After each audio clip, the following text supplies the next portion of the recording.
Hi అండి, అందరికీ welcome. ఈరోజు మనం ఒక సూపర్ ఇంట్రెస్టింగ్ టాపిక్ గురించి మాట్లాడుకుందాం. అదే గ్రోత్ మైండ్ సెట్. మన బ్రెయిన్ని సక్సెస్ కోసం ఒక సూపర్ పవర్లా ఎలా వాడుకోవాలో చూద్దాం. చూడండి, చాలామంది స్టూడెంట్స్ అనుకుంటూ ఉంటారు, నాకు మ్యాథ్స్ అస్సలు రాదు, నాకు అంత బ్రెయిన్ లేదు, ఈ సబ్జెక్ట్ నాకు సెట్ కాదు అని. మీలో ఎవరికైనా ఎప్పుడైనా ఇలా అనిపించినా? ఖచ్చితంగా అనిపించుంటుంది కదా. కానీ అసలు సమస్య మన ఇంటెలిజెన్స్లో లేదు. ప్రాబ్లం అంతా మన మైండ్ సెట్లో, అంటే మన ఆలోచన విధానంలోనే ఉంది. అవును, మీరు నమ్ముతే మీ బ్రెయిన్ ఎదుగుతుంది. అదే మీరు నమ్మకపోతే అది అక్కడే ఆగిపోతుంది. సరే, ఈరోజు మనం ఏం నేర్చుకోబోతున్నామో ఒక్కసారి క్విక్గా చూద్దాం. ఫస్ట్, మైండ్ సెట్ అంటే ఏంటి? ఆ రెండు రకాల మైండ్ సెట్స్ ఏంటి? ఇంకా రాలేదు అనే చిన్న పదంలో ఉన్న మ్యాజిక్ ఏంటి? మన బ్రెయిన్ నిజంగా ఒక జిమ్ లాంటిదా? అండ్ ఫైనల్గా ఇవన్నీ తెలుసుకున్నాక ఇప్పుడ్నుంచి మనం ఏం చేయాలో కూడా చూద్దాం. ఓకే, సో ఫస్ట్ సెక్షన్లోకి వెళ్ళిపోదాం. అసలీ మైండ్ సెట్ అంటే ఏంటి? చాలా సింపుల్గా చెప్పాలంటే మన బ్రెయిన్ గురించి, మన టాలెంట్ గురించి మనకుండే ఒక నమ్మకమన్నమాట. అంతే. ఇందులో మనం ఫోకస్ చేయాల్సింది గ్రోత్ మైండ్ సెట్ మీద.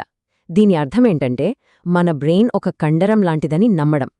మనం రెగ్యులర్గా జిమ్కి వెళ్తే మన మజిల్స్ ఎలా స్ట్రాంగ్ అవుతాయో, సేమ్ అలాగే ప్రాక్టీస్ చేస్తూ కష్టపడితే మన బ్రెయిన్ కూడా షార్ప్ అవుతుంది, స్ట్రాంగ్ అవుతుంది.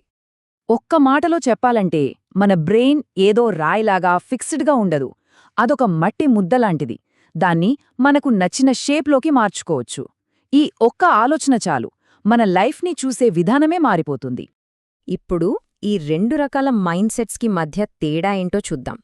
ముఖ్యంగా మనం ఫెయిల్ అయినప్పుడు, అంటే ఓడిపోయినప్పుడు ఎలా రియాక్ట్ అవుతామో చూస్తే ఈ డిఫరెన్స్ చాలా క్లియర్గా అర్థమవుతుంది. ఇక్కడ చూడండి, ఒక కష్టమైన ప్రాబ్లం వచ్చినప్పుడు ఫిక్స్డ్ మైండ్ సెట్ ఉన్నవాళ్లేమనుకుంటారంటే, అయ్యో నాకు తెలివిలేదు, ప్రయత్నించి వేస్ట్ అని వెంటనే గివప్ ఇచ్చేస్తారు. కానీ గ్రోత్ మైండ్ సెట్ ఉన్నవాళ్లు ఎలా ఆలోచిస్తారంటే, ఓకే, ఈ ప్రాబ్లం నాకు ఇంకా రాలేదు, సరే వేరే స్ట్రాటజీ ట్రై చేద్దాం, లేదా ఇంకొంచెం ప్రాక్టీస్ చేస్తే ఖచ్చితంగా వస్తుంది అని పాజిటివ్గా అనుకుంటారు. చూసారా ఆలోచనలో ఎంత తేడా ఉందో? సరే, ఇప్పుడు ఆ మ్యాజిక్ వర్డ్ గురించి మాట్లాడుకుందాం. ఒక్క చిన్న పదం మన ఫెయిల్యూర్ని చూసే పద్ధతినే మార్చేస్తుంది. అదేంటో చూద్దాం. చూడండి, నాకు ఇది రాదు అనడానికి, నాకు ఇది ఇంకా రాలేదు అనడానికి చాలా తేడా ఉంది. ఆ ఇంకా అనే పదం ఏం చెప్తుందంటే, ఇది ఎండ్ కాదు, జస్ట్ ఒక్క స్టెప్ మాత్రమే అని. మీరింకా ప్రయాణంలోనే ఉన్నారు, డెస్టినేషన్ రీచ్ అవ్వలేదని చెప్తుంది. ఇదొక తాత్కాలిక ఫెయిల్యూర్, పర్మనెంట్ కాదు. మనలో చాలామందికి తప్పులు చేయాలంటే భయం. కానీ నిజమేంటంటే మనం తప్పులు చేయడం మన బ్రెయిన్కి చాలా అవసరం. చీకటి ఉంటేనే కదా వెలుగు విలువ తెలిసేది. అలాగే మనం తప్పులు చేసినప్పుడే మన బ్రెయిన్లో కొత్త దారులు, కొత్త కనెక్షన్లు ఏర్పడతాయి. సింపుల్గా చెప్పాలంటే మీరొక తప్పు చేశారంటే దాని అర్థం మీ బ్రెయిన్ ట్రైనింగ్లో ఉందని. దీన్ని ప్రూవ్ చేయడానికి ప్రొఫెసర్ క్యారెల్ డ్వెక్ ఒక సింపుల్ ఎక్స్పెరిమెంట్ చేశారు. ఆమె కొంతమంది స్టూడెంట్స్ని రెండు గ్రూపులుగా విడదీసి వాళ్ళిద్దరికీ ఒకేలాంటి కష్టమైన ప్రశ్న ఇచ్చారు. రిజల్ట్స్ చూసి అందరూ షాకయ్యారు. గ్రోత్ మైండ్ సెట్ ఉన్న గ్రూప్ ఏమందంటే, వావ్, మాకు ఇలాంటి ఛాలెంజెస్ అంటే చాలా ఇష్టం అని చాలా ఎగ్జైట్మెంట్తో ఆ ప్రాబ్లంని సాల్వ్ చేయడం మొదలుపెట్టారు. ఆ టైంలో వాళ్ల బ్రెయిన్ యాక్టివిటీ పీక్స్లో ఉంది.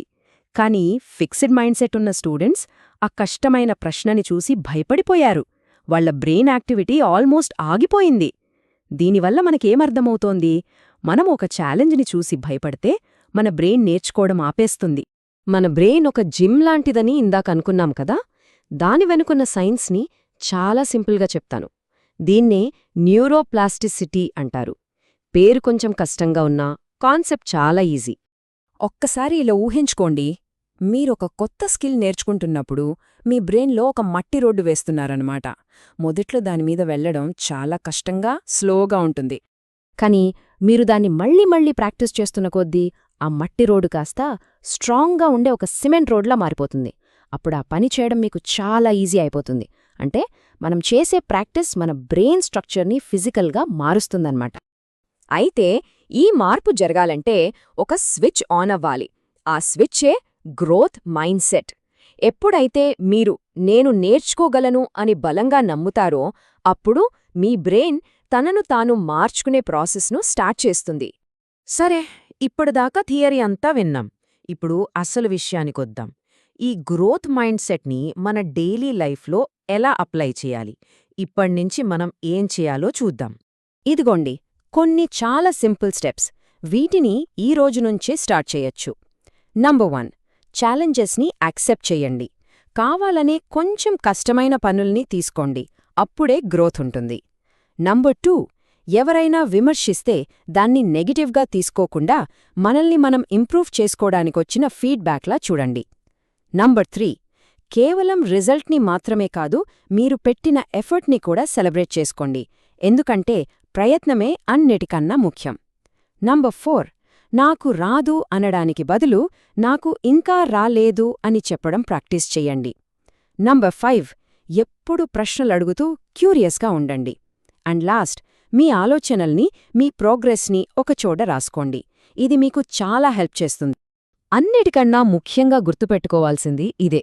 ఈ రోజు నుంచి నేనిది చెయ్యలేను అని చెప్పడం ఆపేయండి. దానికి బదులుగా నేనిది ఇంకా చేయలేకపోతున్నాను అని చెప్పడం మొదలుపెట్టండి. ఈ ఒక్క చిన్న మార్పు మీ లైఫ్లో ఒక పెద్ద ట్రాన్స్ఫర్మేషన్ని తీసుకొస్తుంది. గుర్తుంచుకోండి, ఫెయిల్యూర్ అనేది ఎండ్ కాదు, అది లెర్నింగ్లో ఒక పార్ట్ మాత్రమే. మీ బ్రెయిన్ మీ చేతిలో ఉంది. దాన్ని మీరు ఎంతైనా ఎప్పుడైనా గ్రో చేసుకోవచ్చు. మరి ఈ కొత్త మైండ్ సెట్తో మీరు ఫేస్ చేయబోయే మొట్టమొదటి ఛాలెంజ్ ఏంటి? ఒక్కసారి ఆలోచించండి. All the best.